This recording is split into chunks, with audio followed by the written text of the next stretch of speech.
You've called the district judge's ruling blocking the deployment of National Guard in Oregon legal insurrection. Does the administration still plan to abide by that ruling? Well, the administration filed an appeal this morning with the Ninth Circuit. I would note the administration won an identical case in the Ninth Circuit just a few months ago with respect to the federalizing of the California National Guard. Under Title 10 of the U.S. Code, the president has plenary authority. Stephen? Stephen? Hey, Stephen, can you hear me?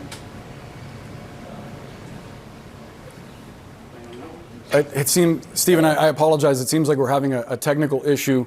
We'll try to fix that and get back to you after a quick break. Stay with CNN. Point is that they are scrapping and grasping at straws because they have nothing else. Laugh at them. Stephen Miller is a clown.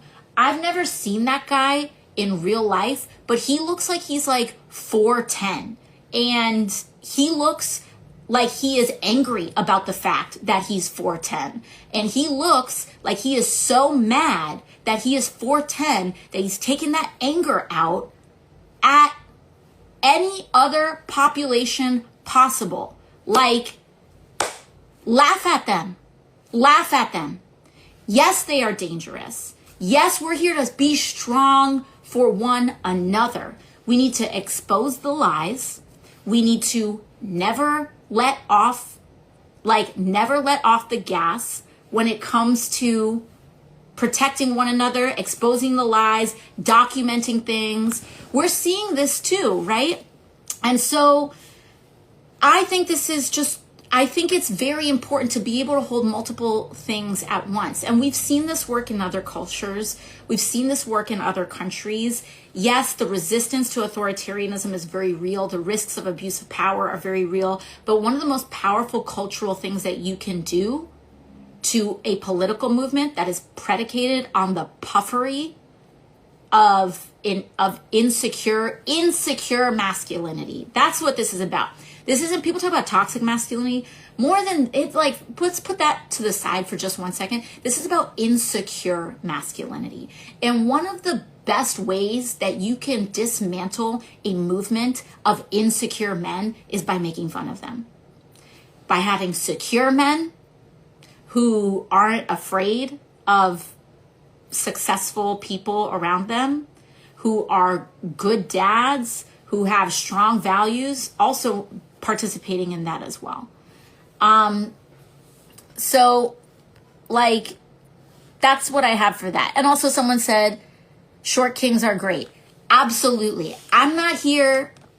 I want to absolutely make sure that I talk about that. I'm not here to make fun of anyone's anything, but the way people overcompensate over their own stories is what I'm talking about there. So thank you for the clarification. I appreciate that. Shout out to our short kings. The mistake that I made, and I made this early on, from all the movies that we see growing up about heroes and villains, is that I thought that fascist takeover attempts were going to be architected by evil geniuses. And I was not expecting how unearned, nepotistic, mediocre, and just dumb. Stephen, AOC is you're her favorite target apparently on Instagram. Check this out. He looks like he is angry about the fact that he's 4'10", and he looks like he is so mad that he is 4'10", that he's taking that anger out at any other population possible. Like, laugh at them. Laugh at them.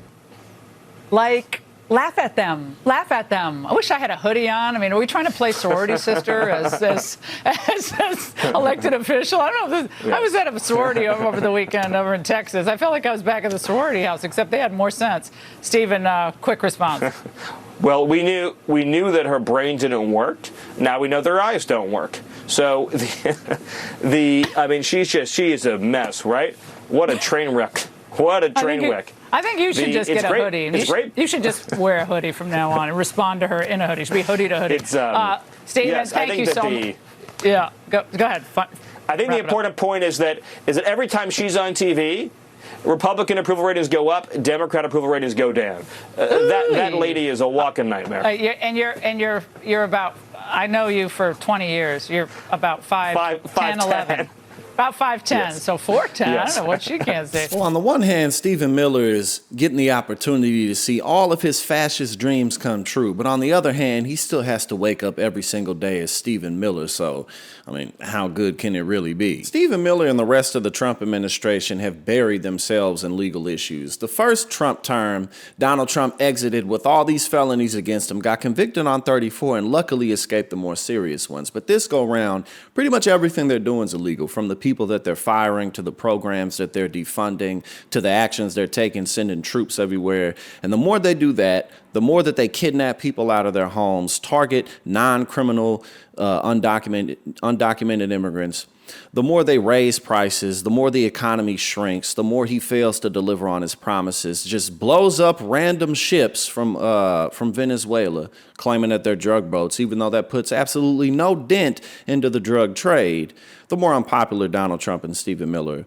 and everybody else in his administration is going to become, because they're completely incompetent.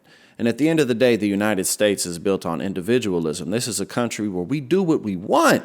So the more that they tell people they can't do what they want, the more they try to censor people, the more they try to get people fired for daring to speaking out against the Trump administration, the more unpopular they're going to become. And it's really not going to look pretty after Trump's administration is over, because the Supreme Court may have granted Donald Trump and the president powers to do what they want in the presidential seat, but those other people, including Stephen Miller, are not the president.